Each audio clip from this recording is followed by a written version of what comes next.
தந்தை பெரியாரை இழிவுபடுத்தும் சங்கி சீமானை கைது செய். சீமானை எதுக்கு மக்களிடையே அம்பலப்படுத்தணும்? சீமானை எதுக்கு அம்பலப்படுத்தி தனிமைப்படுத்தணும்? ஏன் கேட்டா, சீமான் ஒரு ஆரிய பார்ப்பனியத்தின் கைக்கூலியாக செயல்படுகின்ற ஒரு நபர், காரிய கோமாளியாக இங்கே இருக்கின்ற ஒரு நபர், மக்களை ஏமாற்றி பிழைப்புவாதத்தை நடத்துகின்ற ஒரு நபர்.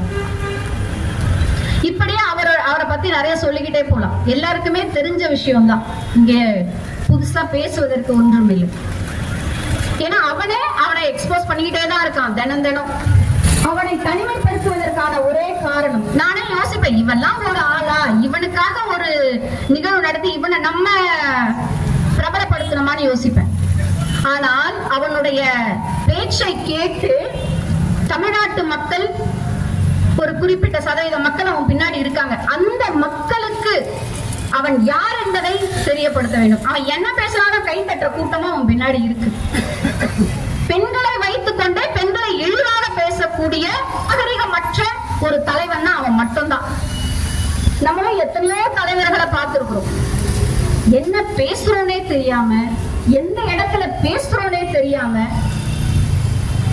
பைத்தியக்காரத்தனமா பேசக்கூடிய தலைவன் இவன் மட்டும்தான். ஆனா அவன் தலைவனே சொல்லக்கூடாது, தனிநபரை விமர்சிக்க கூடாது என்பது எங்களுடைய கருத்து.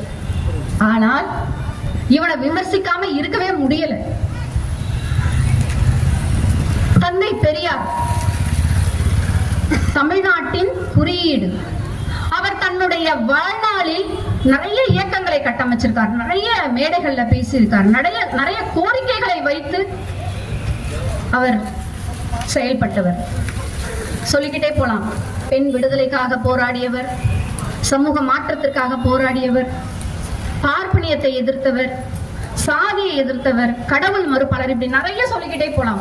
ஆனால் இதையெல்லாம் தாண்டி தமிழ்நாடு சுதந்திர தமிழ்நாடாக மாற வேண்டும் என்பதுதான் அவருடைய கனவு.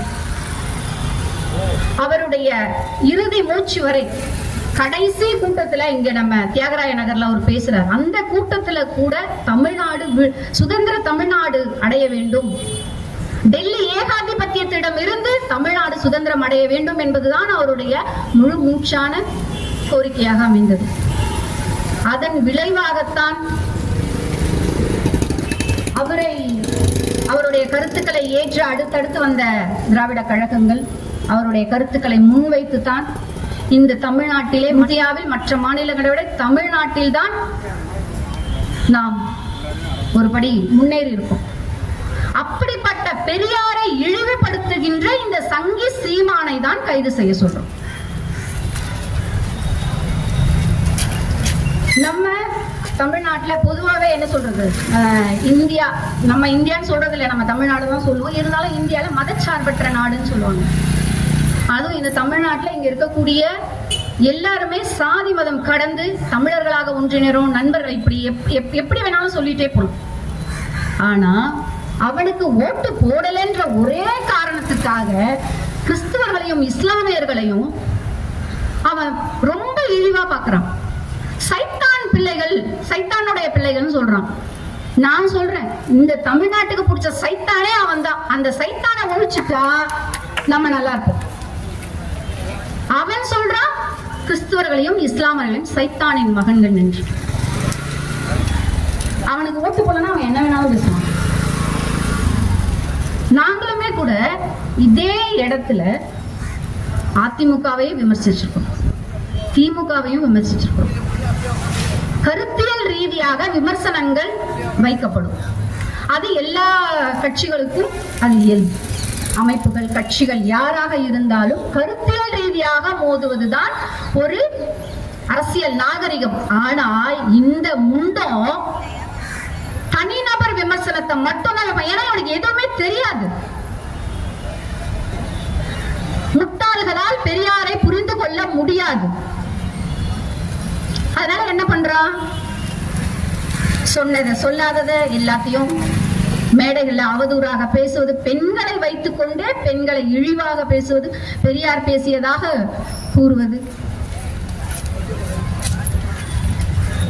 ஜெயலலிதா முதலமைச்சராக இருந்த காலகட்டத்தில் நாமும் விமர்சிச்சிருப்போம். எங்களுடைய அமைப்பும் அவர்களை விமர்சனம் செய்திருக்கிறது.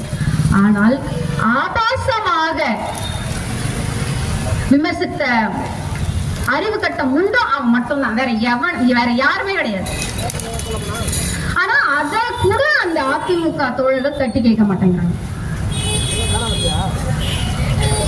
இப்படி ஒரு அரசியல் நாகரிகமற்ற இவனை இந்த தமிழ்நாட்டில் வளர விடலாமா?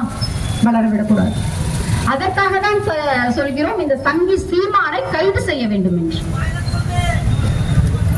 உழைக்கும் மக்களை, ஒடுக்கப்பட்ட மக்களை பிரிக்கிறான். நாம எல்லாம் சொல்லுவோம், ஒடுக்கப்பட்ட எல்லா மக்களும், உழைக்கும் மக்கள், ஒடுக்கப்பட்ட மக்கள் எல்லாமே ஒன்று செய்யணும். அதுல சாதி பிரிவுகள் நிறைய இருக்கு. ஆனால் சாதிகள் கடந்து எல்லாம் ஒன்னா இணைஞ்சு தலித்துகளாக ஒன்றிணைந்து நம்ம உரிமைக்காக போராடணும்னு சொல்லுவோம். ஆனா அந்த சங்கி என்ன பண்றான்? இவன் தமிழன் இல்லை, இவன் தமிழன் இல்லை, இந்த சாதி பிரிவு தமிழ் கிடையாது. நீ யாருடா சொல்றது நாங்க தமிழன் இல்லை? நீ யாரு சொல்றது? உனக்கு என்ன அருகதை இருக்கு? நீ சொல்லாத நாங்க யாருன்னு, நீ சொல்லாத. அவன் சொல்றான் நீ என்ன ஜாதின்னு சொல்லி, நீ தமிழனா இல்லையான்னு நான் சொல்றேன்றான். நான் என்னத்துக்குடா ஜாதிய சொல்ல? நீ என்னடா பெரிய ஆளு, நீ என்ன தமிழனா இல்லையான்னு சொல்றதுக்கு? உனக்கு அந்த அதிகாரத்தை யார் கொடுத்தது?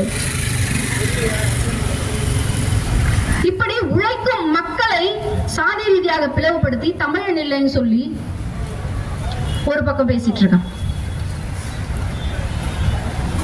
ஈழத் தமிழர்களை வைத்துத்தான் இவன் பிழைப்பே நடத்திட்டு இருக்கான்.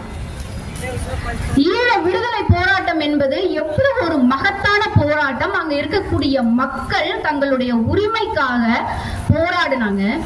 அந்த இயக்கத்தை கட்டியமைத்த பிரபாகரனின் பேரை, தலைவர் பிரபாகரனின் பேரை சொல்லி பிச்சை எடுத்து பிழைக்கிற நாய் அந்த ஈழ போராட்டத்தையே கொச்சைப்படுத்தக்கூடிய அளவுக்கு பேசுற. அங்க நடந்த போர், ஈழ மக்கள் நடத்திய போர், போர் விதிமுறைகளுக்கு உட்பட்டு நடத்தப்பட்டது. ஆனால் சிங்கள ராணுவம் அப்படி நடத்தல. ஈழத் தமிழர்களை, பெண்களை பாலியல் வன்கொடுமை செய்தது, குழந்தைங்க இருக்கிற இடத்துல மருத்துவமனை, ஆலயங்கள், கோவில் எல்லாத்துலயும் குண்டு போட்டு அழிச்சது, எல்லாமே பண்ணுச்சு. ஆனால் பிரபாகரன் தலைமையில் நடந்த அந்த ஈழ விடுதலை போராட்டம் போர் முறைக்கு உட்பட்டு நடத்தப்பட்டது. பிரபாகரனை தலைமை ஏற்று இருக்கிறேன்னு சொல்லக்கூடிய இவன் பிரபாகரன் இடத்தில் நான் இருந்திருந்தால் சிங்கள பெண்களை பாலியல் வன்புணர்வு செய்து கொலை பண்ணுவேன்னு சொல்லியிருக்கான். இவெல்லாம் ஒரு தலைவனா? எந்த ஒரு அரசியல் தலைவராச்சும் இப்படி பேசுவாங்களா? இவன் பின்னாடி இருக்கக்கூடிய மக்களுக்கு இவன் என்ன அரசியலை சொல்லி கொடுக்குறான்? இவனுடைய பேச்சை கேட்டு இவன் பின்னாலே இருக்கக்கூடிய இளைஞர்களுக்கு என்னத்த சொல்லித்தரான்? இந்த அரசியலை தான் சொல்லி கொடுப்பானா? அவனுடைய அருவருப்பான சிந்தனைய, அருவருப்பான செயல மேடைகளே பேசுறான். இந்த மாதிரி எந்த தலைவர்களுமே பேசுறது கிடையாது.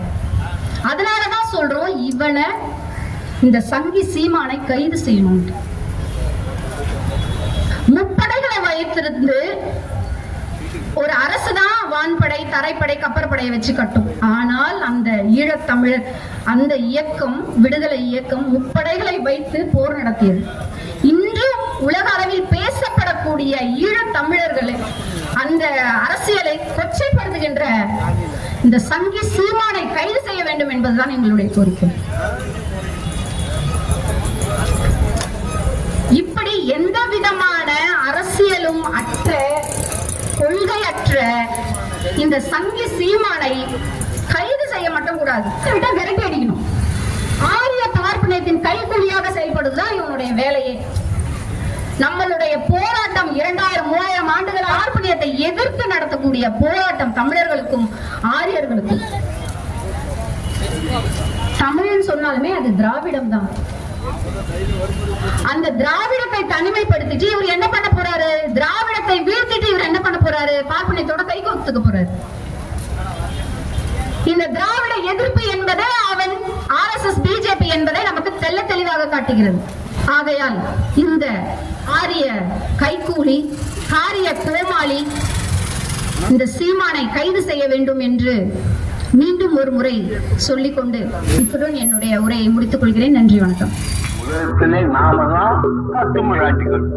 500 கோடி மக்கள் 450 கோடி மக்கள் உள்ள உலகம்னா அதுல நாம தான் காட்டுமிராண்டிகள், கீழ் மக்கள், ஈன ஜாதி மக்கள்.